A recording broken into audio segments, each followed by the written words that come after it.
Hello friends, आज मैं लेकर आई हूँ आप सबका favourite drama the great grandma season 4।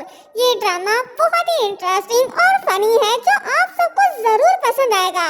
अगर आपने अभी तक मेरे चैनल को सब्सक्राइब नहीं किया तो जल्दी से सब्सक्राइब कर दे और वीडियो को लाइक शेयर करना मत भूलिएगा। और हाँ, प्यारे प्यारे कमेंट्स करना तो जरूरी है। तो बिना किसी देरी के ड्रामे को एक्सप्लेन करते हैं। कहानी की शुरुआत में हम लियांग को देखते हैं जो अपनी पूरी फैमिली को लेकर अपने हस्बैंड के ग्रेवयार्ड पर आई होती है और उससे कहती है, देखो आज मैं बच्चों को तुमसे मिलवाने के लिए लेकर आई हूँ। जिसके बाद वो थोड़ी दुखी होकर खड़ी हो जाती है तो जिंग चौहान और मुहान जियांग को अम्ब्रेला से कवर कर लेते हैं ताकि इनकी प्यारी ग्रेट ग्रैंड माँ को धूप न लगे और उन्हें खाने पीने की चीजें ऑफर करने लगते हैं। तभी यांग यांग चिल्लाने लगता है और कहता है, वहाँ ग्रेवयार्ड के पीछे कोई भूत है। जिसके बाद वो सब लोग ग्रेवयार्ड के पीछे जाकर देखते हैं तो एक ओल्ड मैन बैठा एप्पल खा रहा होता है।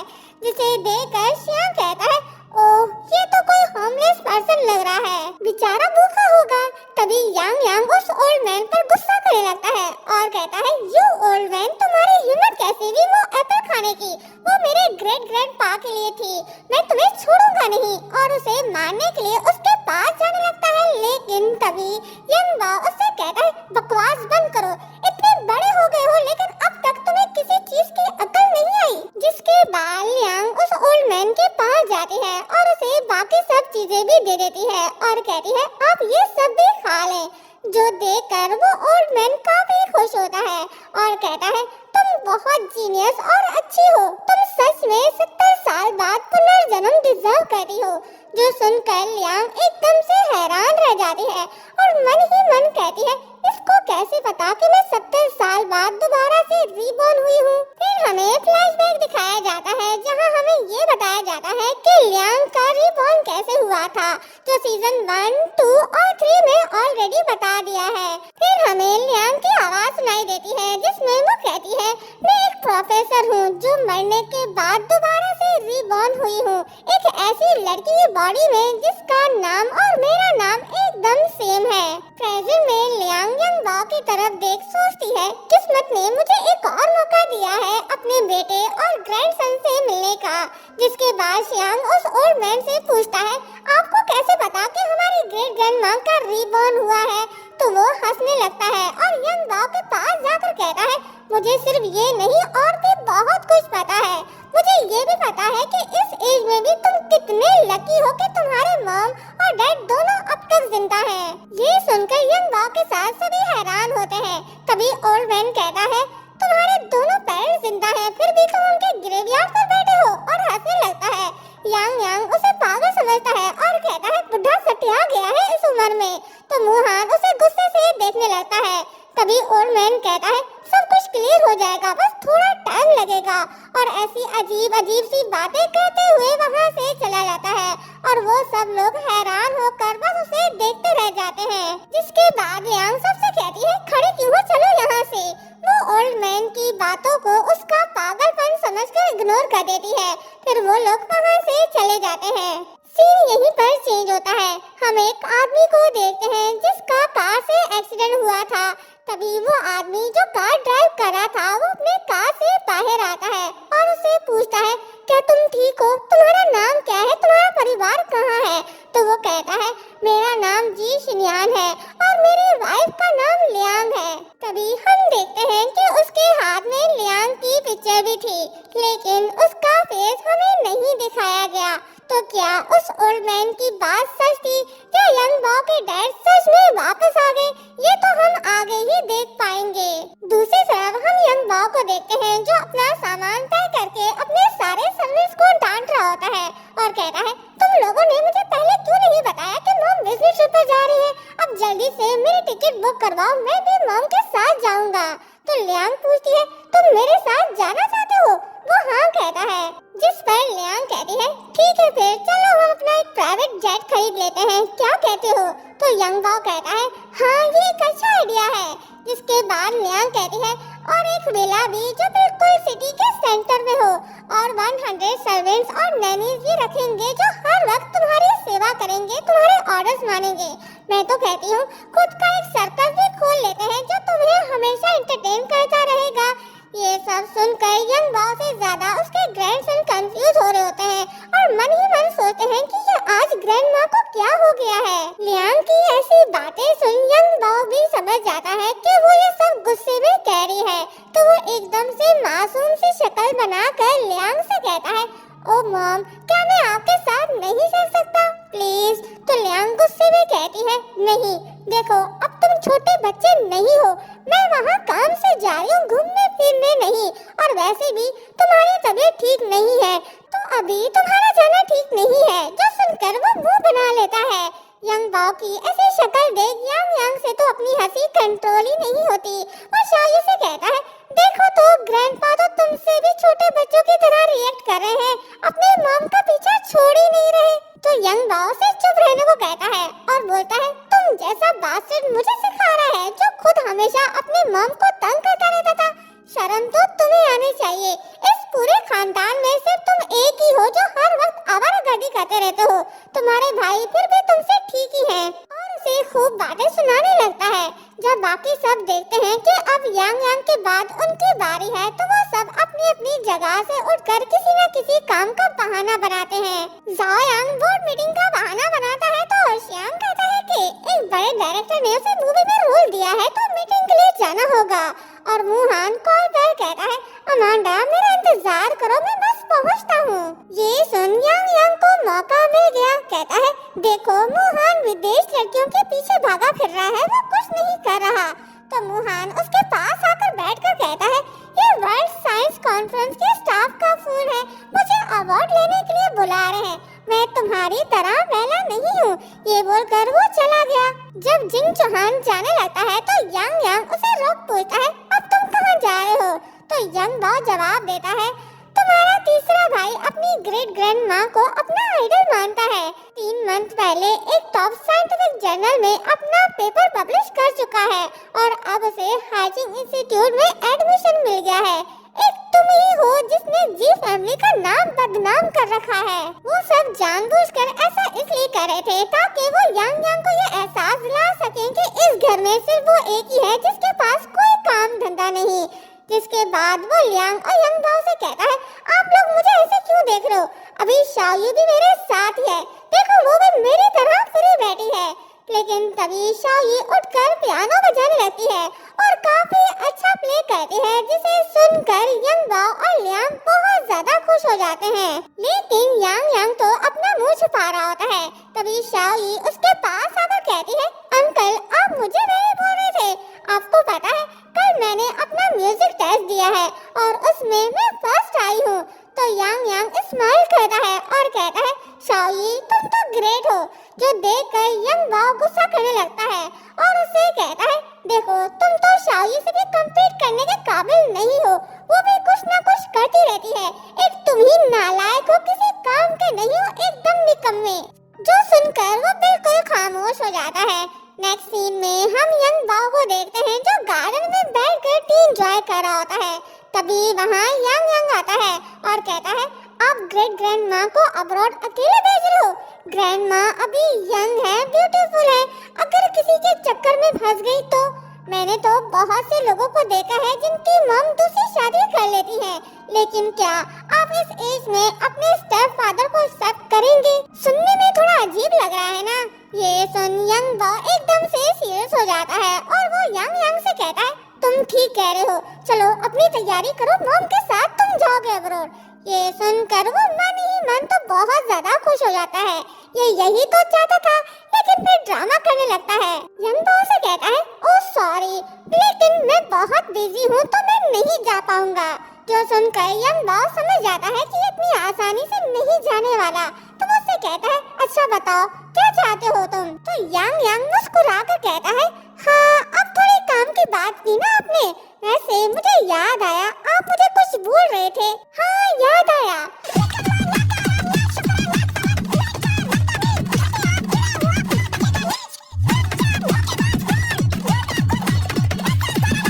और भी पता नहीं क्या क्या कहा, तो मैं बिल्कुल भी नहीं जा सकता। यंग बाओ इसकी बात का मतलब समझ गया। फिर क्या, ये हाथ में बोर्ड लिए जोर जोर से कहता है, यांग यांग तुम हमारी फैमिली के प्राइड हो, तुम ही तो हमारे हीरो हो, मुझे तुम पर बहुत फख्र है। तो यंग बाओ कहता है, हाँ हाँ ऐसे ही कहते रहो, जोर जोर से कहो।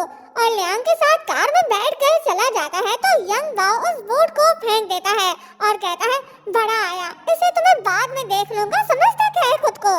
फिर चिल्लाकर कहता है, मेरी बात ध्यान से सुन लो, तुम्हें अपनी ग्रेट ग्रैंड माँ का ख्याल रखना होगा। अगर किसी लफंगे ने उन्हें धोखा देने या फंसाने की कोशिश की तो मैं तुम्हारी खाल उधेड़ दूंगा।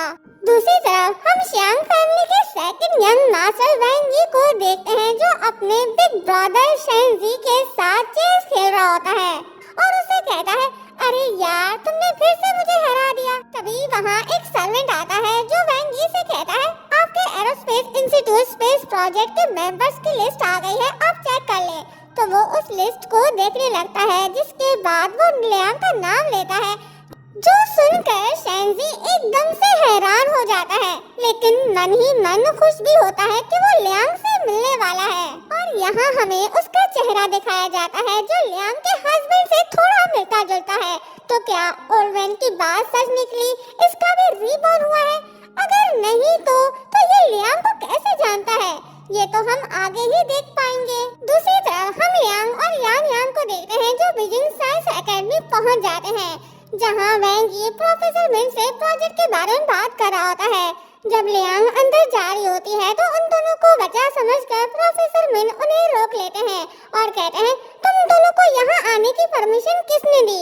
वो गार्ड्स को बुलाकर उन्हें बाहर निकालने का बोलते हैं, लेकिन तभी वहाँ लियांग की टीचर प्रोफेसर यू आ जाती है और वो मिस्टर मिन से कहती है, शायद तुम्हें पहचानने में कोई मिसअंडरस्टैंडिंग हो गई, ये लियांग है इस प्रोजेक्ट की बॉस, इसकी वजह से तो हमारा लास्ट आय प्रोजेक्ट बच गया था, अगर ये ना होती तो बहुत प्रॉब्लम हो जाती, अगर तुमने इसे बाहर निकाला तो स्पेस प्रोजेक्ट आगे नहीं बढ़ पाएगा। मिस्टर मिन कहते हैं, प्रोफेसर यू मजाक छोड़िए, ये तो बच्ची है, इतने बड़े प्रोजेक्ट की हेड कैसे हो सकती है?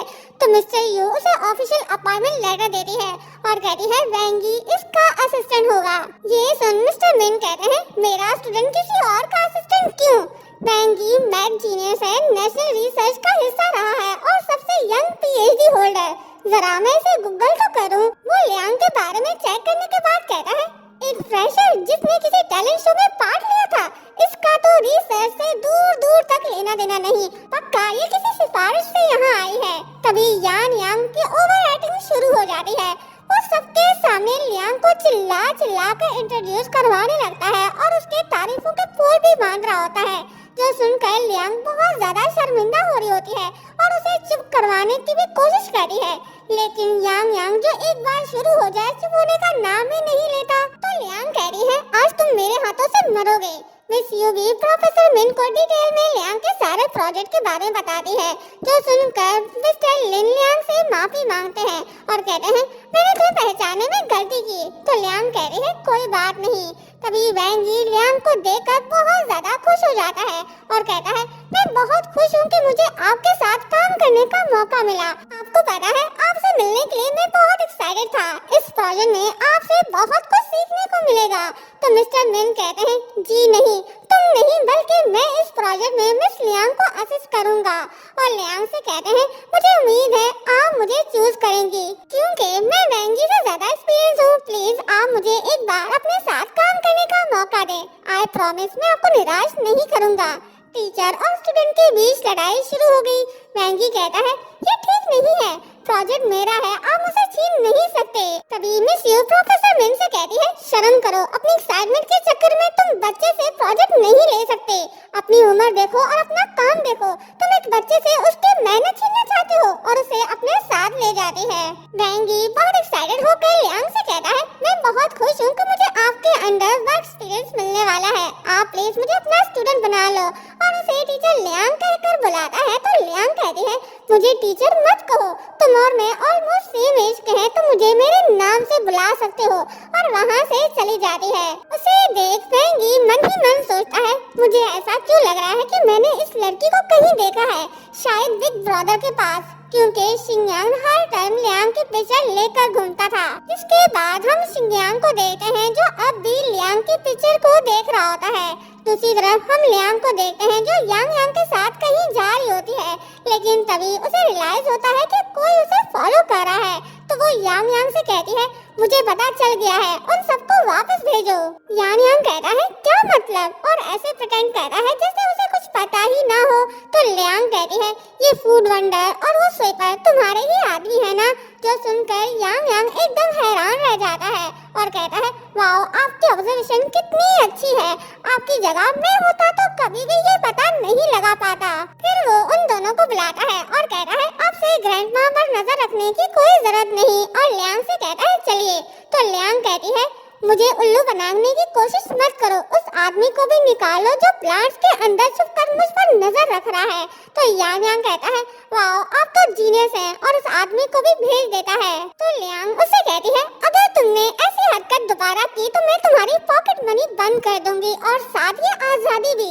तो वो डर जाता है और कहता है, इसमें मेरा कोई कसूर नहीं, ये सब ग्रैंडपा का ऑर्डर था आपकी सेफ्टी के लिए, इसमें मेरा कोई हाथ नहीं, आप चाहें तो उनसे पूछ सकती हैं, मैं तो सिर्फ उनके ऑर्डर फॉलो कर रहा था। जिसके बाद वो अपना फोन निकालता है और ऑक्शन की पिक्चर दिखाता है और कहता है, मुझे ग्रैंडपा ने कहा है कि आपको यहाँ जरूर ले जाऊं, लेकिन मुझे नहीं लगता कि आप यहाँ जाना चाहोगे, मुझे तो लगता है कि ग्रैंडपा आपको समझते ही नहीं। तो लियांग वो पिक्चर देखकर सोच में पड़ जाती है और उससे कहती है, यंग बाव मुझे अच्छे से समझता है, मैं यहाँ जरूर जाऊंगी। जिसके बाद हमें ऑक्शन का सीन दिखाया जाता है जहाँ पर यांग यांग लियांग से कहता है, आपको तो ऐसी जगह पर आना कभी पसंद नहीं था, तो आप यहाँ क्यों आई, क्या कुछ स्पेशल है यहाँ पर। लेकिन लियांग उसे कोई जवाब नहीं देती। जिसके बाद वो जाओ यांग को कॉल करके कहता है कि मुझे 5 मिलियन ट्रांसफर करो। पहले तो वो उसे खूब बातें सुनाता है, लेकिन जब वो कहता है कि ग्रैंडमा के लिए चाहिए तो वो उसके अकाउंट में पैसे भेज देता है। तो यान यांग हीरो बनते हुए लियांग से कहता है, अब हमारे पास 4.5 मिलियन है, आपको जो भी लेना है ले सकती हो, शर्माने की बिल्कुल भी जरूरत नहीं। लेकिन वो उसकी बात पर बिल्कुल भी ध्यान नहीं देती और अपनी दुनिया में खोई होती है। तभी स्क्रीन पर 70 इयर्स पुरानी एक पिक्चर दिखाई जाती है जिसमें लियांग और शिनयान थे। आज उनके एसेट्स को ऑक्शन में रखा गया। वो पिक्चर देखकर यान यांग समझ जाता है कि लियांग यहाँ पर क्यों आई। वहीं लियांग उस पिक्चर को देखकर पास्ट के टाइम को याद करने लगती है और तभी हमें पास्ट का एक सीन दिखाया जाता है जिसमें वो सब एक ग्रुप पिक्चर बनवा रहे होते हैं और बहुत खुश थे। लेकिन तभी एक कंट्री की एजेंसी उन पर अटैक कर देती है तो शिनयान लियांग और यंग बाओ को वहाँ से भेज देता है और जाते जाते लियांग को एक लेटर भी देता है जिसमें लिखा था, मैं तुमसे बहुत प्यार करता हूँ, मेरे जाने के बाद तुम प्लीज यंग बाओ और अपना ख्याल रखना। जब तुम ये लेटर पढ़ोगी तो शायद मैं तुमसे बहुत दूर जा चुका होऊंगा, मुझे माफ कर देना, लेकिन मेरे लिए मेरे देश के प्रति अपना फर्ज है जो मुझे पूरा करना ही होगा। और तभी लियांग और बाकी सबको ब्लास्ट की आवाज सुनाई देती है जिससे पता चलता है कि शिनयान सबको छोड़कर चला गया। और यहाँ हमें ये भी पता चलता है कि उनके जैकेट में बम था, उन्होंने ब्लास्ट कर दिया था ताकि दुश्मनों को खत्म कर सके और इसी के साथ वो भी सबको छोड़कर चला गया। जिसके बाद हमें प्रेजेंट का सीन दिखाया जाता है जहाँ पर उस तस्वीर के बारे में बताया जा रहा होता है कि इस तस्वीर में जितने भी लोग हैं वो सब रियल हीरोज हैं क्योंकि इन सब लोगों ने अपनी जान पर खेल कर कंट्री की रक्षा की। और उस तस्वीर को ऑक्शन में रखा जाता है जिसकी प्राइस 1 लाख युआन होती है। जिसके बाद सब लोग बिडिंग स्टार्ट करते हैं और यान भी बिड लगाता है। लेकिन तभी हम वेंगी को देखते हैं जो 1 मिलियन की बिडिंग लगाता है, जो सुनकर सब लोग हैरान हो जाते हैं और कहते हैं सिर्फ एक तस्वीर के लिए कोई 1 मिलियन कैसे दे सकता है। और तभी यान 2 मिलियन की बिड लगाता है और लियांग से कहता है आप फिक्र मत करें, मैं ये तस्वीर आपके लिए जरूर लूंगा चाहे कुछ भी हो जाए। लेकिन तभी वेंगी बिडिंग को आगे बढ़ाता है और 5 मिलियन की बोली लगाता है जो सुन बेचारा यान भी चुप हो जाता है क्योंकि उसके पास टोटल 5 मिलियन ही थे। तो वो लियांग से कहता है ग्रैंडमा मुझे माफ कर देना, अब मैं बिडिंग आगे नहीं बढ़ा सकता। तो लियांग अपनी जगह से खड़ी हो जाती है और वो अपना साइन शो करती है जिसका मतलब होता है कि वो इस तस्वीर के लिए अनलिमिटेड पे करने को तैयार है, यानी जो कोई भी बिड लगाएगा लियांग उसका डबल पे करेगी। जो देखकर सब लोग हैरान रह जाते हैं और वो पिक्चर लियांग की हो जाती है। जिसके बाद यान यान कहता है, मैं तो भूल ही गया था कि पूरी जी फैमिली आपकी है, आपसे ज्यादा रिच कौन हो सकता है। तभी वैंग यी उन्हें रोकता है और पूछता है, क्या मैं आपसे पूछ सकता हूँ कि एक मामूली सी तस्वीर में आपको इतना इंटरेस्ट क्यों है। तो लियांग उससे कहती है, ये बात तो मैं तुमसे पूछना चाहती हूँ कि एक नॉर्मल सी तस्वीर में तुम्हें इतना इंटरेस्ट क्यों है कि तुम उसके लिए 5 मिलियन लगाने को तैयार थे। तो वो कहता है, ये मेरे बिग ब्रदर का शौक है ऐसी चीजें कलेक्ट करने का, और इस इंसिडेंट से रिलेटेड बहुत सारी चीजें ऑलरेडी उनके पास हैं। अगर आप देखना चाहती हैं तो मैं आपको अपने घर इनवाइट कर सकता हूँ ताकि आप वो पिक्चर्स देख सकें। ये सुनकर लियांग सोच में पड़ जाती है। सीन यहीं पर चेंज होता है। हम लियांग और यांग यांग को वेंगी के साथ घर जाते हुए देखते हैं, जहाँ यांग यांग लियांग को शियांग फैमिली की सारी हिस्ट्री बता रहा होता है और कहता है कि इनकी फैमिली ने मिलिट्री को बहुत सर्व किया है।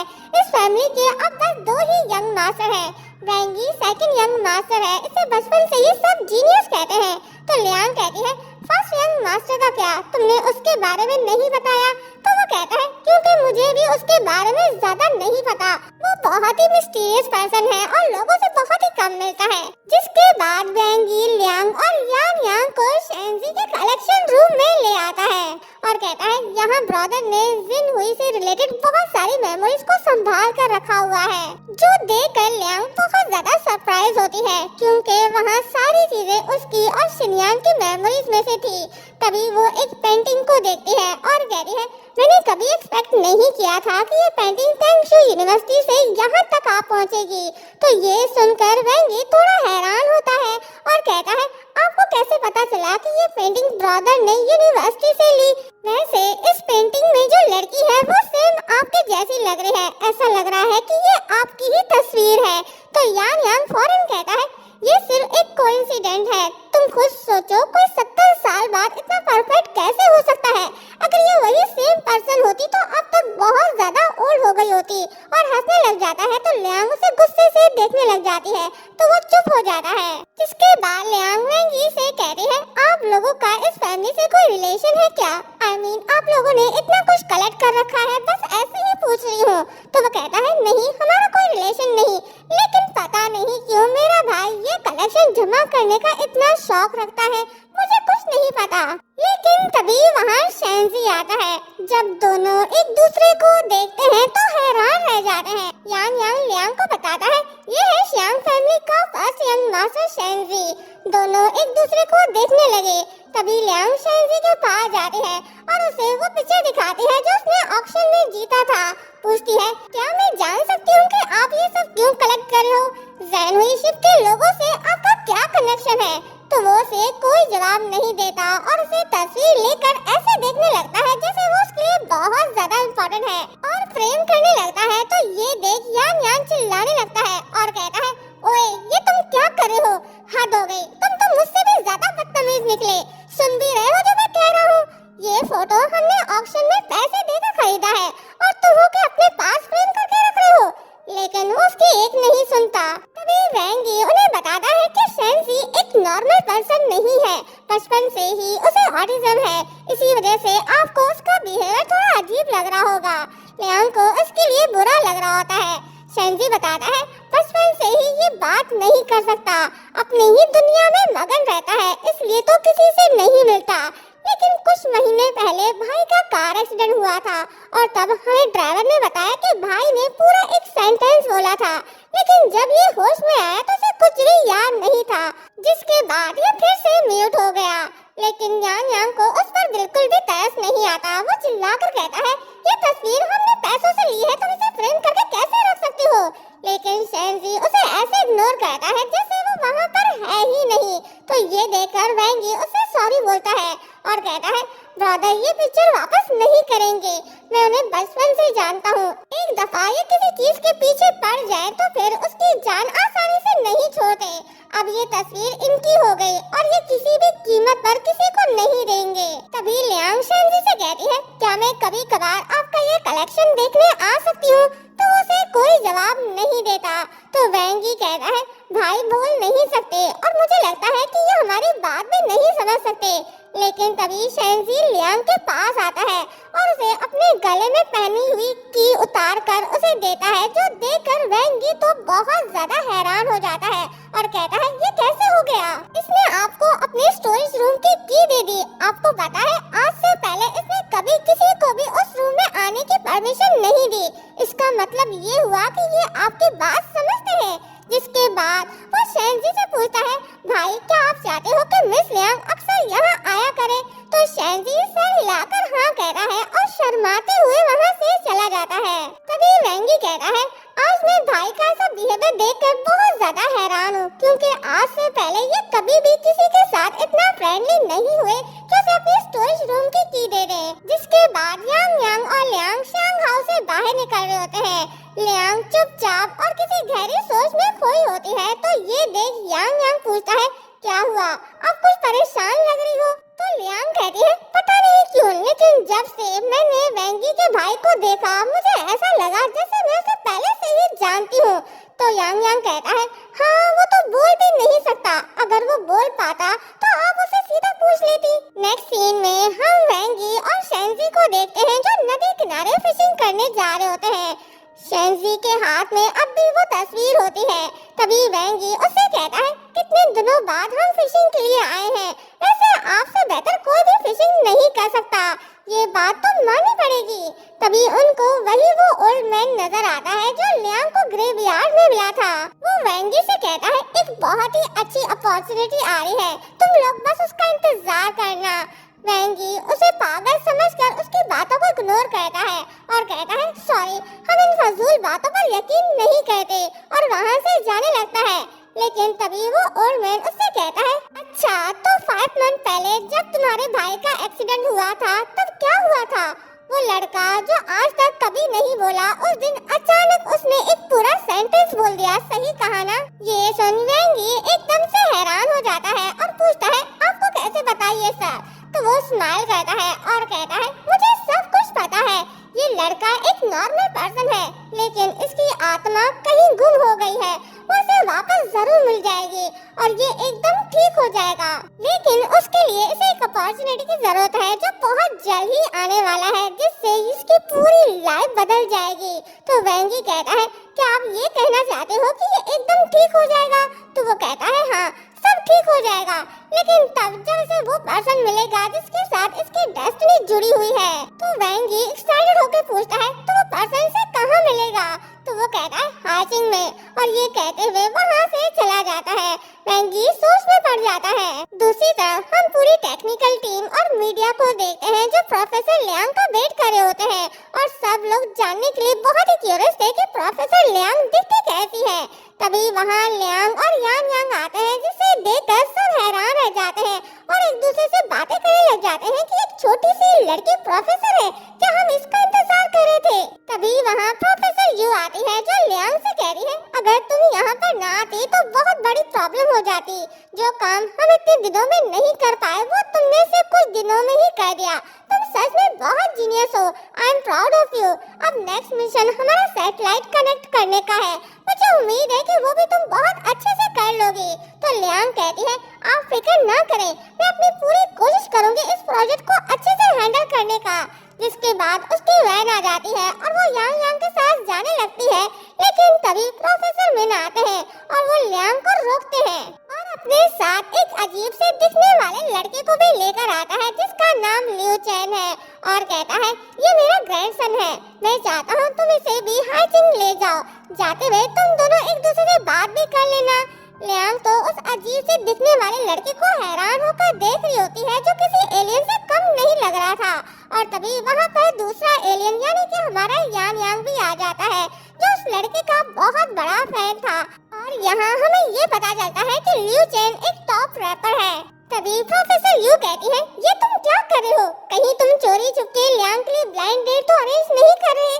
जो सुनकर पहले तो यांग यांग बहुत खुश होता है, लेकिन जैसे ही उसे यंग बाव की बात याद आती है तो वो उससे कहता है नहीं तुम प्लीज लियांग से दूर रहो, आई मीन ये तुम्हारी टाइप की नहीं है, तो बेहतर यही होगा कि तुम इससे दूर रहो, और लियांग को लेकर चला जाता है। लेकिन लियू चैन तो लियांग पर फिदा हो जाता है और जबरदस्ती उनके साथ कार में बैठ जाता है और लियांग के साथ बातें करने लग जाता है, लेकिन लियांग उसे घास तक नहीं डालती। तो उसे इम्प्रेस करने के लिए पूरे रास्ते अपना रैप सुनाकर उसे बोर कर रहा होता है। लेकिन यांग तो बहुत एंजॉय कर रहा होता है और यंग बाओ को चिढ़ाने के लिए उसे मैसेज करता है कि आपकी मॉम शादी करने वाली है, जो पढ़कर यंग बाओ के हाथ से तो मोबाइल ही गिर जाता है और रिप्लाई करता है क्या मतलब किससे। तो यांग उसे वीडियो कॉल करके दिखाता है जिसमें लियू चेन को देखकर यंग बाओ कहता है क्या ये कोई मॉन्स्टर है? ओह गॉड, कितना खतरनाक लग रहा है, इसको मेरी मॉम से दूर करो। और यांग से कहता है तुम लोग यहाँ आओ, मैं तुम लोगों का अच्छे से वेलकम करूंगा। देखते हैं ये अपने होने वाले डैड का कैसे वेलकम करता है। यंग बाओ ने जब एक अजीब से लड़के को अपनी मॉम के आसपास देखा तो ये घबरा गया। इसने जायांग को बुलाया और कहा कि बाकी सबको भी जमा कर लो, एक सीक्रेट मिशन टपोरी को दूर करना है। मॉम के आसपास जितने भी मेंढक मंडरा रहे हैं उन्हें साफ करना है। अब चलो बाहर, मॉम आ रही है, उनके साथ एक मॉन्स्टर भी आ रहा है जिसे हम लोगों को डील करना है। ग्रैंडपा का ऑर्डर सुन जायांग, शियान और मुहान सभी लियांग के इंतजार में बाहर खड़े हो जाते हैं। जैसे ही वो आते हैं तो उन सबको देखकर लियांग थोड़ी सरप्राइज होती है और पूछती है तुम लोग बाहर क्या कर रहे हो। तो यंग बाओ कहता है आप इतने दिनों बाद वापस आई है ना, इसलिए हम सब आपको पिक करने के लिए आए हैं। आप थक गई होगी, रेस्ट कर ले, हम गेस्ट को थोड़ा वेलकम कर लेते हैं। तो वो हाँ कहती है और यांग के साथ अंदर चली जाती है। यंग बाओ सबसे कहता है इस टपोरी को देखो, जोकर बनकर घूम रहा है, हर जगह खाली बर्तन की तरह बज रहा है, शक्ल से कोई अच्छा इंसान नहीं लग रहा। वो जायांग को इशारा करता है कि तू जाके उससे बात कर। जब वो उसके पास जाता है और उससे बात करने लगता है तो लियू चेन उसकी बातों में नहीं आता, उल्टा वो ही कंफ्यूज हो जाता है। तभी वो उससे कहता है तुम्हें पता है मेरे अकाउंट में कितने एसेट्स हैं? 10 डिजिट्स में काउंट कर सकते हो। तो ये सुन लियू चेन डांस करते हुए कहता है ओ मैन, तुम्हारे पास सिर्फ इतने हैं, मेरे पास तो 11 है। जो सुनकर जायांग हैरान रह जाता है। तो लियू चेन कहता है ओ मैन, मैं अपने नंबर के डिजिट्स की बात कर रहा हूँ। तो जायांग उसके अजीब सी बातों से परेशान हो जाता है और वापस लौट जाता है। जायांग के बाद अब शियांग की बारी थी। वो आगे आता है और लियू चेन से कहता है तुम्हें पता है मैं कौन हूँ? तो वो कहता है नहीं, मुझे नहीं पता। तो शियांग कहता है मैं एक सेलिब्रिटी हूँ, सोशल मीडिया पर मेरे 300 मिलियन फॉलोअर्स हैं। जो सुनकर लियू चेन बिना बताए उसके साथ सेल्फी ले लेता है और कहता है थैंक यू ब्रो, ये पिक्चर मेरे फॉलोअर्स बढ़ाने में हेल्प करेगा। फॉलोअर्स से याद आया, मैंने अपना ऑफिशियल व्हाट्सएप चैनल बना लिया है जिसका लिंक मैंने कमेंट बॉक्स में दे दिया है, तो जल्दी से जाके फॉलो कर लो ना। शियांग भी उसके सामने कुछ नहीं बोल पाता। वो मुहान से कहता है अब तू ही संभाल भाई। तो मुहान उसके पास जाता है और उसे फूल देता है। तो लियू चेन कहता है ओ मैन, मुझे पता है तुम अभी मैजिक करके दिखाओगे, और अजीब अजीब सी हरकतें करने लग जाता है, जो देखकर मुहान कहता है हमारे बस का तो नहीं है ये भाई, ग्रैंडपा अब खुद ही देख ले। तो यंग बाओ उसके पास जाता है और कहता है तुम कुछ ज्यादा ही उड़ रहे हो, तुमने खुद को देखा भी है मंकी कहीं के, तुम कहीं से भी लियांग के काबिल नहीं हो, तुम तो उसके जूते उठाने के भी लायक नहीं हो। तो लियू चेन ये सारी बातों को भी रैप की तरह ले रहा होता है और कहता है वाओ कितना अच्छा रैप करते हो आपको तो रैपर होना चाहिए। फिर अपने गले से चेन निकाल कर उसे पहनाने लगता है। तभी यंग बाओ गुस्से में अपनी स्टिक से उसे मारने लगता है और पीट पीट कर उसे वहाँ से भगा देता है, जो देखकर सारे ग्रैंडसन उनकी तारीफें करने लग जाते हैं और कहते हैं आप ग्रेट हो ग्रैंडपा। तभी वहाँ लियांग आती है तो यंग बाओ उससे कहता है मॉम आपको क्या हो गया है, ऐसे अजीब से लोगों को अपने आसपास कैसे आने दे सकती हो? ये लोग आपके जूते उठाने के भी काबिल नहीं है। अब आप 70 साल पहले वाली दुनिया में नहीं जी रही। तब के लोगों में और आज के लोगों में बहुत फर्क है। आजकल के लोग बहुत चालाक हैं। आप प्लीज ऐसे लोगों से दूर रहा करें। ये सब सुनकर सारे ग्रैंडसन्स हंसने लग जाते हैं, क्योंकि उन्होंने ये पहली बार देखा था कि किसी बेटे को उनकी मॉम की फिक्र हो रही थी कि उनकी मॉम किसी गलत लड़के के चक्कर में न पड़ जाए। तो यंग बाओ कहता है अब मुझे कुछ नहीं पता, बस मैंने कह दिया ना, आज से आप जहाँ भी जाएंगी ये सारे ग्रैंडसन आपके साथ जाएंगे आपकी सिक्योरिटी के लिए। तो लियांग कहती है अच्छा ठीक है, लेकिन तुम इतना गुस्सा क्यों हो रहे हो? वो सिर्फ मेरा फ्रेंड था और कुछ भी नहीं। चलो अब अंदर चलते हैं। और उसे लेकर घर के अंदर चली जाती है। नेक्स्ट सीन में हम लियांग को उसके रूम में देखते हैं जो शेंजी की दी हुई की को ध्यान से देख रही होती है। पता नहीं क्यों लेकिन उसको शेंजी से एक अलग ही कनेक्शन फील हो रहा था। तभी उसे शेंजी का स्टोरेज रूम याद आता है जहां उसने बहुत सारी चीजें जमा की हुई थी। दूसरी तरफ हम शेंजी को देखते हैं जो कोई बुरा सपना देख रहा था और बहुत घबराया हुआ था। सीन यही चेंज होता है और हमें पास्ट का एक सीन दिखाया जाता है जिसमें लियांग शिनयान से कहती है पता नहीं कल क्या होने वाला है, बस हम सेफली यहाँ से निकल जाएं, मुझे बहुत डर लग रहा है। तो शिनयान कहता है अरे डरने की क्या बात है, मैं हूँ ना, मेरे होते हुए तुम डर कैसे सकती हो, कुछ भी नहीं होगा और अगर कुछ हुआ तो मैं तुम्हारे सामने खड़ा हो जाऊंगा, तुम्हें कुछ नहीं होने दूंगा। तो लियांग कहती है क्या फालतू बातें कर रहे हो, ऐसे नहीं बोलते। जिस पर वो हंसने लगता है और कहता है अरे यार मैं तो एग्जाम्पल दे रहा था, लेकिन देखो हम दोनों का काम ऐसा ही है, हम लोगों ने कसम खा रखी है कि अगर हमें देश के लिए अपनी जान देनी पड़े तो हम जरूर देंगे। इसलिए कह रहा हूँ अगर मुझे कुछ हो भी गया तो अपनी और बाकी सबकी जान बचा कर चली जाना और ये समझना कि मैं आसमान पर स्टार बन गया हूँ और हमेशा तुम्हारे साथ हूँ और हम दोनों दोबारा जरूर मिलेंगे। तो वो स्माइल करती है। प्रेजेंट में ये सब याद करके लियांग बहुत इमोशनल हो जाती है। दूसरी तरफ वेंगी अपना काम कर रहा होता है तभी शेंजी रूम से बाहर आता है।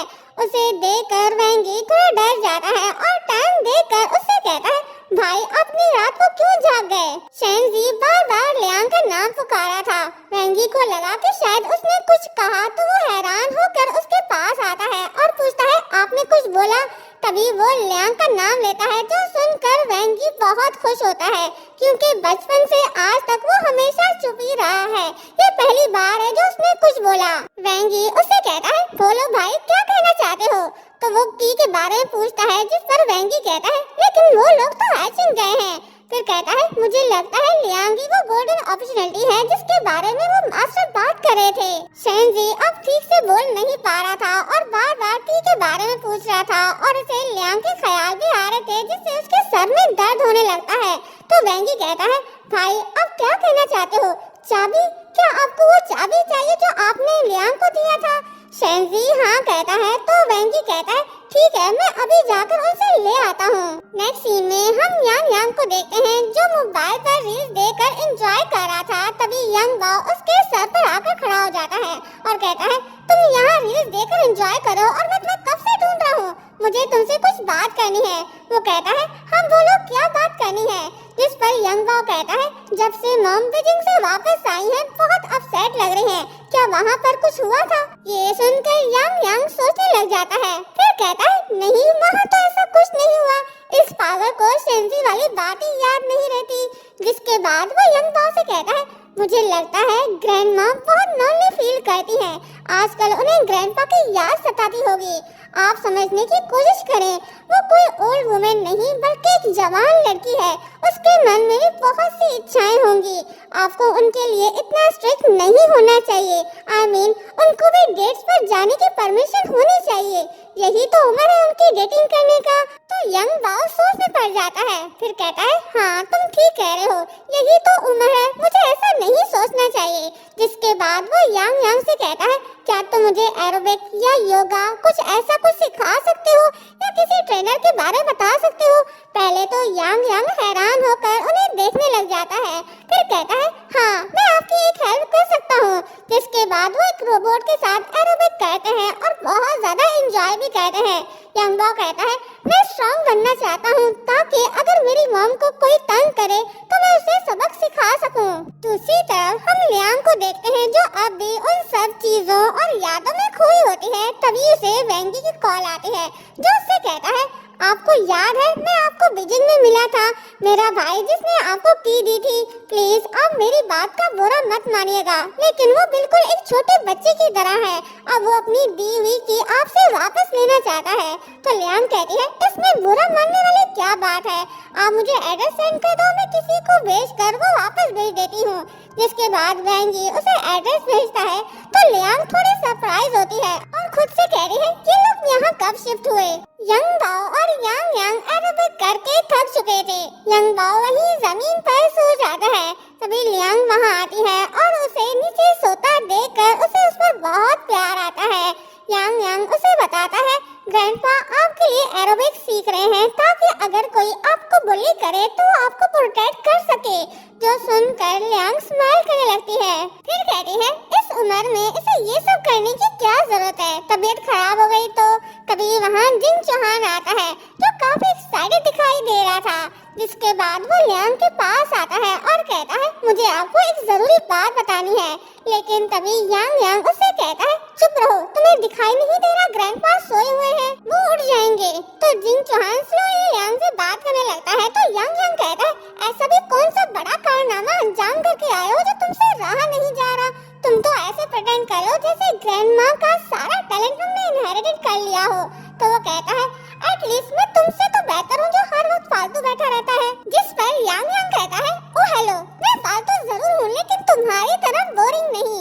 तुम अपना सारा वक्त रिसर्च इंस्टीट्यूट में गुजारते हो मगर तुमने अब तक कुछ हासिल नहीं किया। मुझे लगता है तुम मुझ जितने अच्छे नहीं हो। मैंने भले ही कुछ न किया हो पर कम से कम मैंने खुशियाँ तो हासिल कर ली। ये बोलकर वो उसे चिढ़ाने के लिए डांस करने लग जाता है। तभी जिंग चौहान उसे इग्नोर करके लियांग को अपनी न्यू रिसर्च के बारे में बताने लगता है और कहता है इसे करने के बाद मैं यंगेस्ट साइंटिस्ट लिस्ट में आ जाने वाला हूँ। जो सुनकर लियांग बहुत खुश होती है और दोनों रिपोर्ट के बारे में बात करने लग जाते हैं। जो सुनकर यांग यांग बोर होने लगता है, कहता है यहाँ तो काम की बातें हो रही है, यहाँ पर मेरा कोई काम नहीं। आखिर मैं बेचारा फालतू आदमी जाऊँ भी तो कहाँ। जिसके बाद हम जिंग चौहान को देखते हैं जो लैब में काम कर रहा होता है। तभी उसके पास एक लड़की आती है जिसका नेम जोजो है। वो जिंग चौहान के रिसर्च को देखकर एकदम हैरान रह जाती है और यहाँ हमें ये पता चलता है कि ये वही लड़की है जिसने कुछ साल पहले जिंग चौहान की जान बचाई थी जब वो पानी में डूब रहा था और इसी वजह से उस लड़की के फोरहेड पर चोट का निशान भी बन गया था।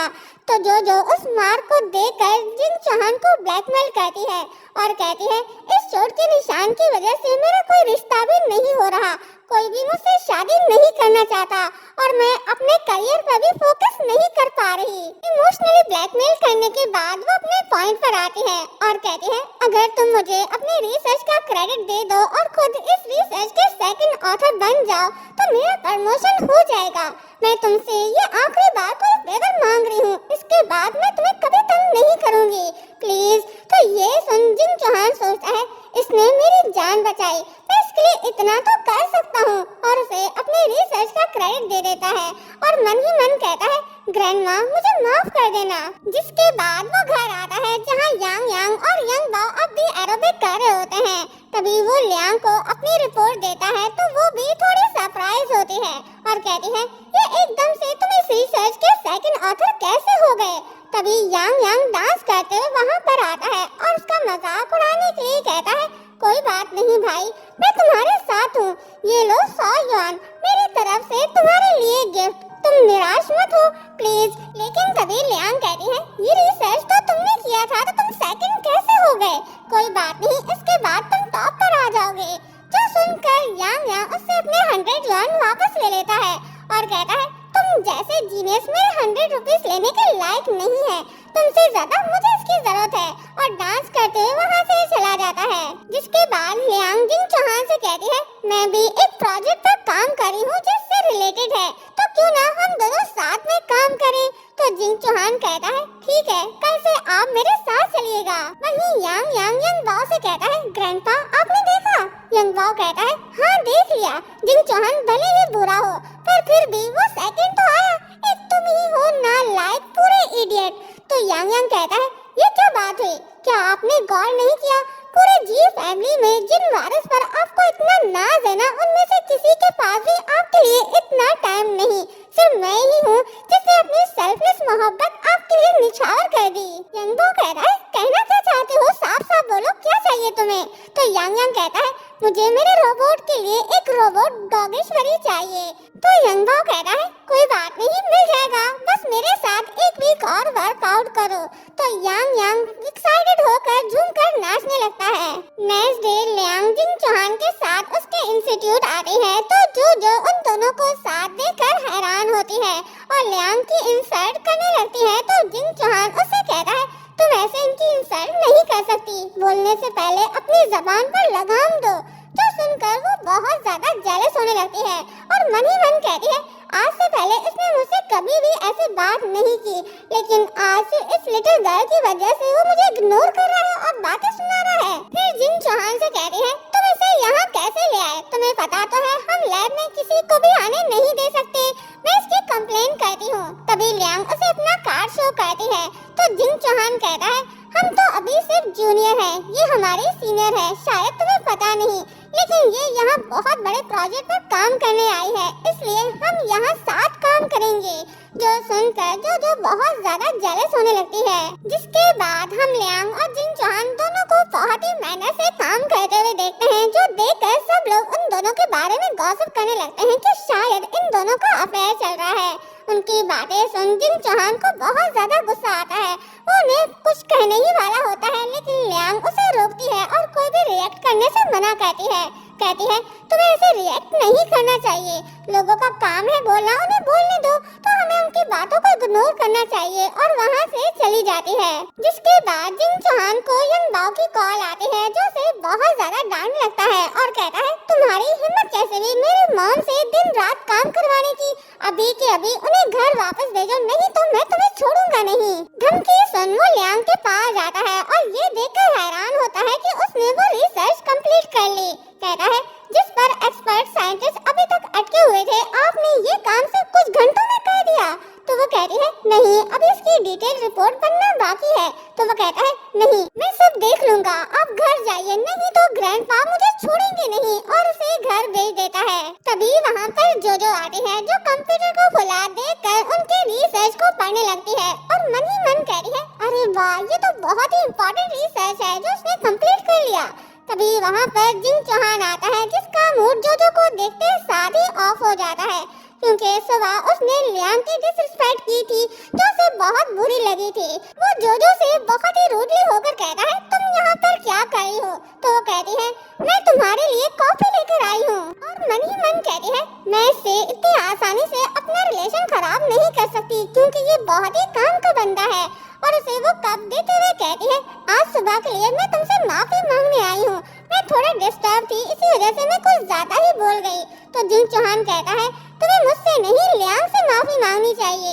तो वो टॉपिक चेंज करते हुए कहती है, तुमने तो बहुत जल्दी रिसर्च कंप्लीट कर लिया, क्या तुम इस रिसर्च में मेरा नाम दे सकते हो? ये सुन जिंग चौहान कहता है, हमारी पहले ही बात हो चुकी थी और तुमने कहा था कि ये लास्ट टाइम है जो तुम मेरी रिसर्च मांग रही हो, इसके बाद तुम ऐसा नहीं कहोगे, और अब तुम फिर से मुझसे रिसर्च मांग रही हो, तुम्हारी प्रॉब्लम क्या है? तो वो कहती है, हाँ, तुमने मुझे रिसर्च तो दे दी और मेरा प्रमोशन भी हो गया, लेकिन अब भी सब लोग मेरे बारे में बातें कर रहे हैं कि मैं इस काबिल नहीं थी, मुझे ये प्रमोशन गलती से मिल गया या किसी फेवर में मिल गया होगा। ये सब बातें सुनकर मैं बहुत ज्यादा हर्ट हुई हूँ, इसलिए मैं तुमसे ऐसा करने को कह रही हूँ, प्लीज तुम आखिरी बार मेरी हेल्प कर दो।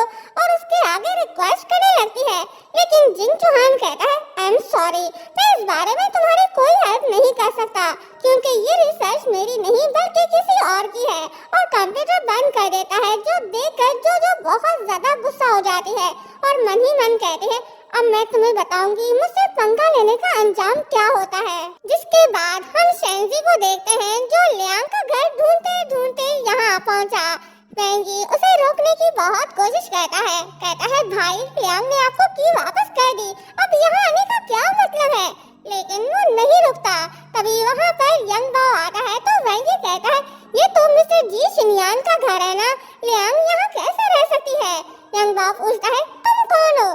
शेंजी उसे गौर से देख रहा होता है, तो यंग बाओ कहता है, तुम मुझे ऐसे घूर के क्यों देख रहे हो?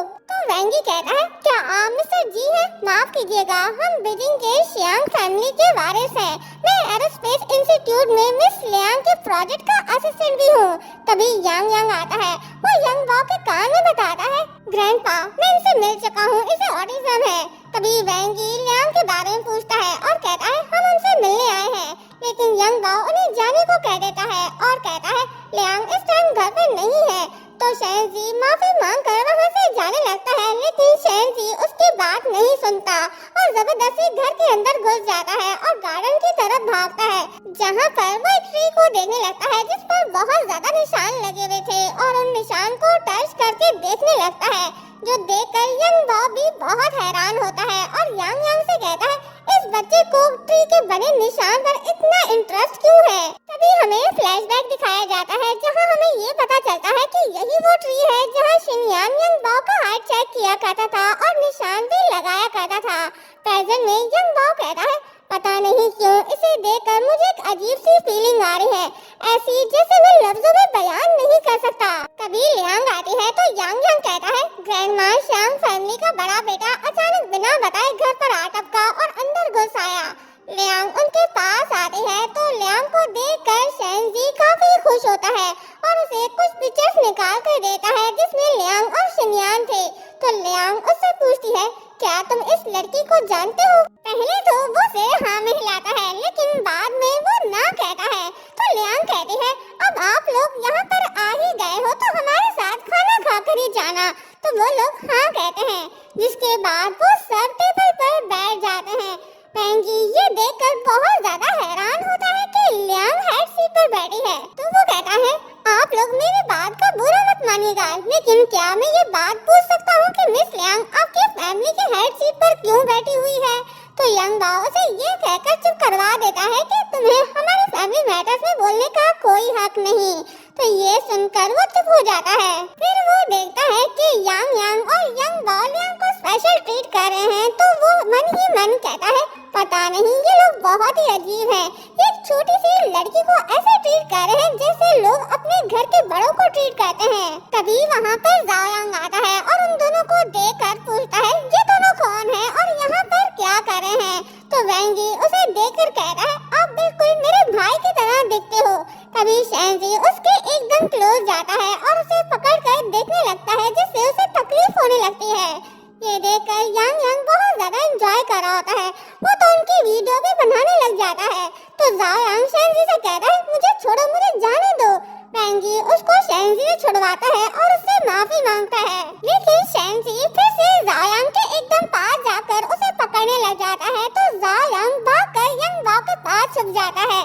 तो यंग बॉ से कहता है तुम इसकी बात को बुरा मत मानो, इसे थोड़ा दिमागी मसला है। तभी शेंजी लियांग के साथ चेयर रखकर बिल्कुल उसके बराबर में बैठ जाता है जो देखकर यंग बॉ को बहुत ज्यादा गुस्सा आता है। वो शेंजी से कहता है तुम्हारी हिम्मत कैसी है मिस लियांग के साथ बैठने की, दूर हटकर बैठो। तो लियांग कहती है कोई बात नहीं इसे मेरे साथ ही बैठे रहने दो। वो से सर्व करने लग जाती है जो देखकर जायांग पूछता है ग्रैंडमा इसके साथ इतनी अच्छी क्यों है। तो यांग यांग कहता है क्योंकि ये थोड़ा पागल है। तभी शेंजी लियांग को उसके निकनेम से बुलाता है जो सुनकर यंग बॉ कहता है तुम्हारी हिम्मत कैसे हुई मिस लियांग को उसके नाम से बुलाने की, रिस्पेक्ट से उनका नाम लो। लेकिन वो फिर से लियांग को उसके निकनेम से बुलाता है जो सुनकर यंग बॉ गुस्से में उसे मारने लगता है लेकिन यांग यांग उसे रोकता है। कहता है अरे ग्रैंडपा इस बच्चे की बात को सीरियस मत लो, ये बीमार है। फिर यंग बॉ देखता है कि वो लियांग को देखे जा रहा है तो कहता है सुनिए श्यांग फैमिली के बड़े बेटे आप यूं ही कब से लियांग को ताड़े जा रहे हो, आखिर इरादा क्या है आपका। फिर कहता है वो जो लियू चैन है ना वही रैपर, मैं उसे भी कुछ खास पसंद नहीं करता पर बंदा शरीफ है, फालतू नहीं बोलता, तमीज के दायरे में रहता है, अपनी लिमिट जानता है। पर इसे देखो ये कैसा बंदा है। तो यांग यांग कहता है मैं एग्री करता हूँ आपकी बात से। कभी जायांग कहता है अगर पिछली बार ग्रेट ग्रैंडमा उस रैपर को डेट करी होती तो हम दिल पर पत्थर रख कर मान लेते, पर ये श्यांग फैमिली का लड़का क्या चीज है, ना तमीज है ना रिस्पेक्ट, उल्टा बदतमीजी करे जा रहा है। इसका चेहरा देखकर मुझे चिढ़ हो रही है। तो वेंगी सबसे माफी मांगता है और उसे ले जाने की कोशिश करता है लेकिन वो तो जैसे अपनी सीट पर फेविकोल लगाकर चिपक कर बैठा हुआ था, हिलने का नाम ही नहीं ले रहा था। जो देखकर लियांग कहती है कोई बात नहीं इनके लिए गेस्ट रूम प्रिपेयर करवाओ, ये लोग आज यहीं पर रहेंगे। तो वेंगी यंग बॉ की तरफ देख कहता है अगर मिस्टर जी को कोई प्रॉब्लम नहीं तो तभी हम यहाँ पर रहेंगे। तो यंग बॉ कहता है अगर मिस लियांग ने कह दिया है तो मैं क्या ही बोल सकता हूँ। जिसके बाद हम लियांग को देखते हैं जो सो रही होती है। तभी वो एक सपना देखती है जिसमें यंग बॉ को एक बच्चा एक बुलेट ट्रक दिखा रहा होता है और कहता है देखो ये मेरे डैड ने मेरे लिए बनाया है, तुम्हारे पास है क्या ऐसा, और उसे चिढ़ाने लग जाता है। तो यंग बॉ कहता है मेरे डैड बहुत ज्यादा बिजी रहते हैं, इसी वजह से उनके पास इन फालतू कामों के लिए बिल्कुल भी टाइम नहीं रहता। और ये सब कुछ लियांग भी सुन रही होती है और उसे सुनकर बहुत ज्यादा बुरा भी लग रहा होता है। तभी वहाँ शिनयान आता है जो यंग बाओ के लिए साइकिल लेकर आया था, जो देखकर वो बहुत ज्यादा खुश हो जाता है। शिनयान उससे पूछता है, तुम्हें ये साइकिल ज्यादा पसंद है या वो बुलेट ट्रक? तो वो कहता है कि मुझे ये साइकिल अच्छी लगी क्योंकि ये आप मेरे लिए लेकर आए हो। तो वो उसे प्यार करता है और कहता है, नेक्स्ट टाइम मैं तुम्हारे लिए बुलेट ट्रक भी बनाऊंगा जब मेरे पास टाइम होगा। तो ये सुनकर यंग बाओ बहुत ज्यादा खुश हो जाता है। जिसके बाद हम लियांग को देखते हैं जो ये सब देखकर स्माइल करती है। प्रेजेंट में लियांग की आंख खुल जाती है। वो इस सपने से बहुत ज्यादा परेशान होती है और मन ही मन कहती है, आज से पहले तो मुझे कभी भी ऐसे सपने नहीं आए, पता नहीं ये सब क्या चल रहा है। और तभी उसकी नजर सामने पड़ती है तो उसे लगता है कि जैसे उसका शिनयान उसके सामने खड़ा हुआ है। वो उसे देखकर बहुत ज्यादा हैरान हो जाती है, लेकिन जब वो ध्यान से देखता है तो वो शेंजी होता है। वो एकदम से होश में आती है और कहती है, तुम यहाँ पर क्या कर रहे हो? तो वो बोलने की कोशिश करता है और टूटे हुए वर्ड्स में कहता है, तुम मेरे सपने में आई थी। तो वो उसकी बात का मतलब समझते हुए पूछती है, मतलब तुम ये कहना चाह रहे हो कि तुमने भी सपना देखा? तो वो हाँ में सिर हिलाता है और तभी बाहर से शोर की आवाज आने लगती है। मैंगी सब लोगों को कह रहा होता है कि मेरा भाई पता नहीं कहाँ चला गया, मेरा भाई नहीं मिल रहा मुझे। जो सुनकर यंग बॉय एक सर्वेंट से कहता है, पता करो शेंजी कहाँ है। और वेंगी से कहता है, चिंता की कोई बात नहीं, उसे कुछ नहीं होगा क्योंकि हमारे घर में चारों तरफ सिक्योरिटी बहुत टाइट है, इसलिए वो कहीं नहीं जा सकता। तभी एक सर्वेंट उसे बताता है कि उसने शेंजी को ऊपर लियांग के रूम में जाते हुए देखा था। जो सुनकर यंग बाओ को बहुत गुस्सा आता है। वो एकदम से जवान लड़के की तरह झप मारकर भागते हुए लियांग के रूम की तरफ जाता है। वहाँ पहुंचकर वो शेंजी को देखकर एकदम फ्रीज हो जाता है और उसे भी थोड़ी देर के लिए ऐसा लगता है कि उसके डैड सामने खड़े हुए हैं। पहले तो उसे अपनी आंखों पर यकीन नहीं आता, लेकिन जब वो ध्यान से देखता है तो वो शेंजी था। तो मन ही मन कहता है, पता नहीं क्यों, लेकिन इस आदमी को देखकर मुझे अपने डैड की याद आ गई। तभी वेंगी वहाँ आ जाता है और शेंजी को डांटने लग जाता है, जो देखकर लियांग को बहुत बुरा लगता है। वो यंग बाओ और उन सबको मना करती है, लेकिन यंग बाओ कहता है, नहीं, अगर आज हमने इसको डांटा नहीं तो उसे पता नहीं चलेगा कि ये काम गलत है, इसलिए ये डांटना बहुत जरूरी है। जिसके बाद वो यांग से कहता है कि इसे यहाँ से ले जाओ और लियांग से कहता है, इस लड़के की वजह से आपकी नींद खराब हो गई, क्या आप रेस्ट करना चाहोगी? तो वो कहती है, नहीं, मुझे लैब जाना है, मैं उसके लिए रेडी होंगी। नेक्स्ट सीन में हम लियांग और जिंग चौहान को देखते हैं जो लैब में काम कर रहे होते हैं। तभी उनके पास एक सीनियर प्रोफेसर आता है जो अपने साथ जोजो को भी लेकर आता है और जिंग चौहान से कहता है, तुम लोग अपने रिसर्च में मिस जोजो को भी पार्टिसिपेट करने दो। जिंग चौहान मना करने की कोशिश करता है, लेकिन तभी लियांग उससे कहती है, इसे आने दो, अच्छी बात है, हमारी थोड़ी हेल्प हो जाएगी।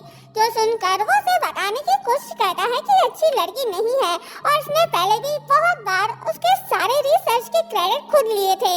लेकिन तभी जो जानबूझकर अपनी चोट का निशान उसे दिखाती है, जिसे वो खुद को रोक लेता है और लियांग से कहता है, ठीक है, अगर आप चाहती हो तो हम इसको अपनी रिसर्च में पार्टिसिपेट करने दे सकते हैं। जिसके बाद लियांग जो से पूछने लगती है कि तुम किस चीज में एक्सपर्ट हो, मुझे बताओ, फिर मैं तुम्हारे जिम्मे में वो काम लगाऊंगी।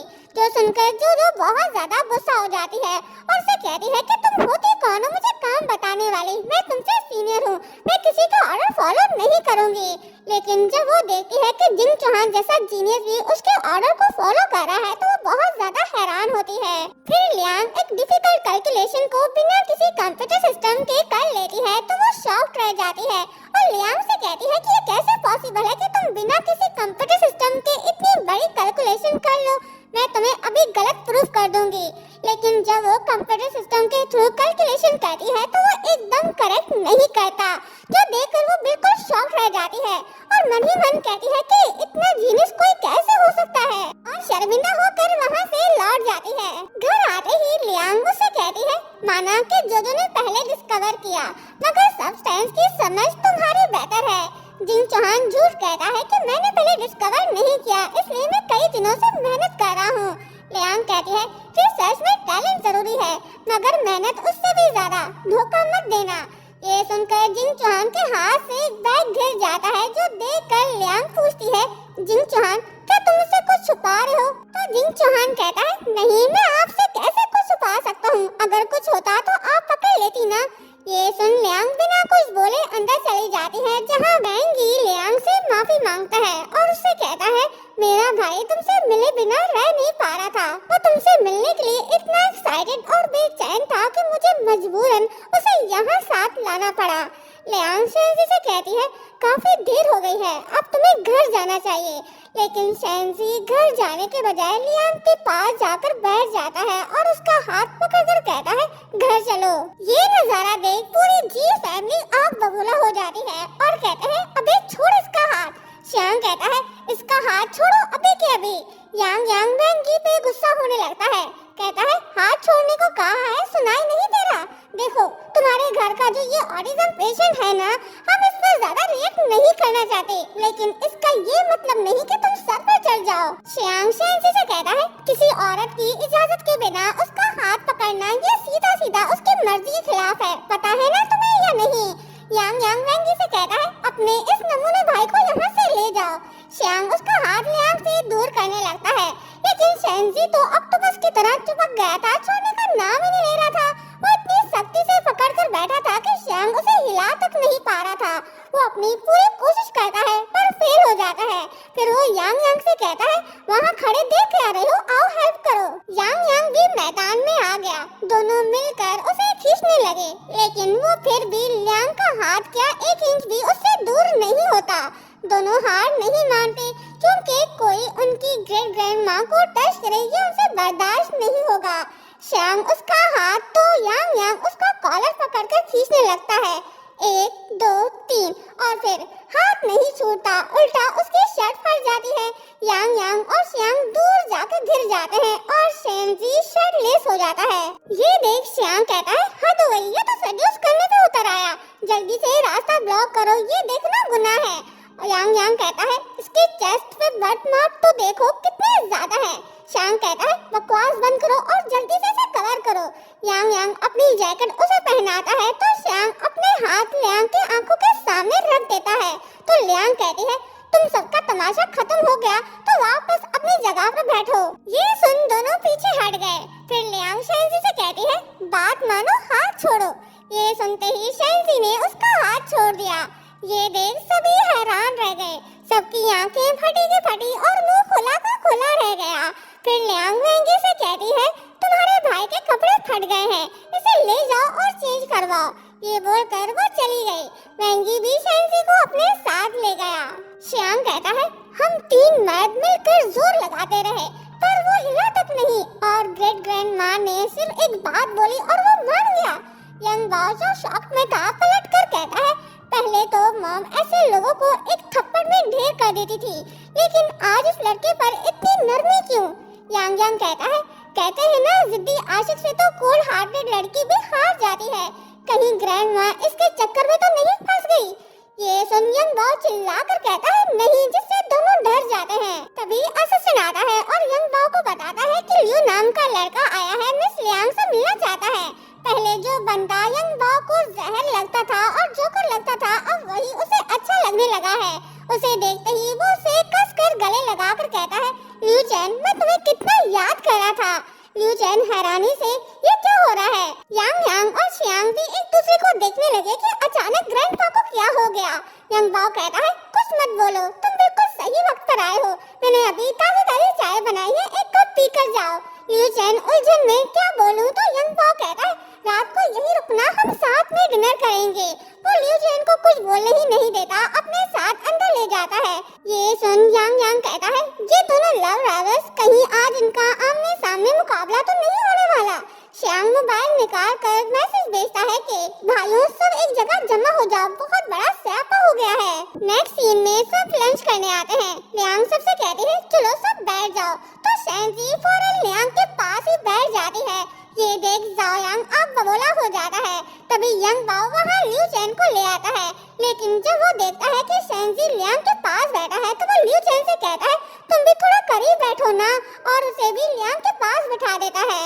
ये देख भाई आपस में बात करने लगे। शियांग जिंग चौहान से कहता है, लियू चैन, इसकी काबिलियत बड़े भाई जैसी नहीं, चार्म मेरे जैसा नहीं और इसका आईक्यू तो तुमसे भी गया गुजरा है, पर हाँ परेशान करने में ये यांग यांग के बराबर है। ऐसा बंदा हमारी ग्रेट ग्रैंड माँ के लायक नहीं है। ये सुन यांग यांग कहता है, ये क्या बात हुई, तुम्हें उसे बुरा भला कहना है तो कहो, पर बीच में मुझे क्यों घसीट रहे हो। फिर जायांग कहता है, ओए भाई साहब जरा तकलीफ करके थोड़ा दूर हटिए, मिस लियांग के इतने करीब बैठने की जरूरत नहीं, तुम चाहो तो मेरे बराबर में बैठ जाओ।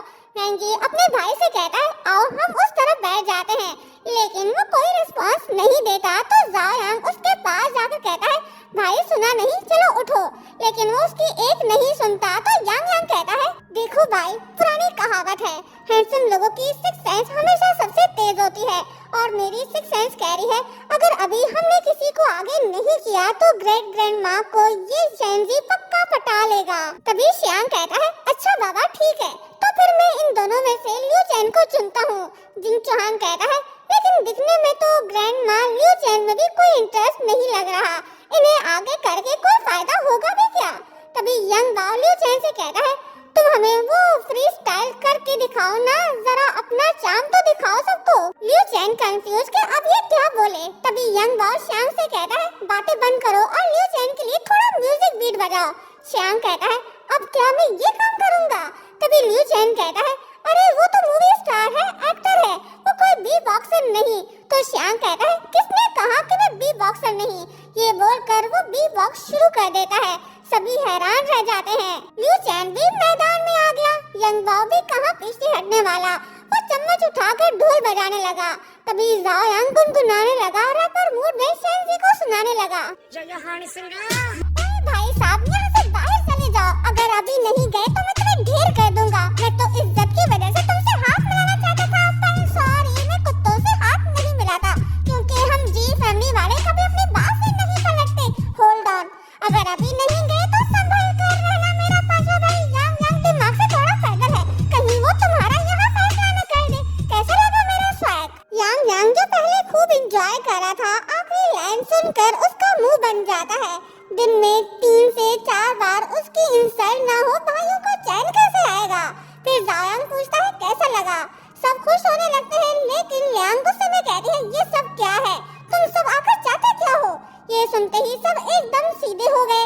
तभी यंग बाओ कहता है, मिस लियांग अगर आपका दिल किसी को डेट करने का है तो मैं सजेस्ट करूंगा कि आप लियू चैन को चुनना।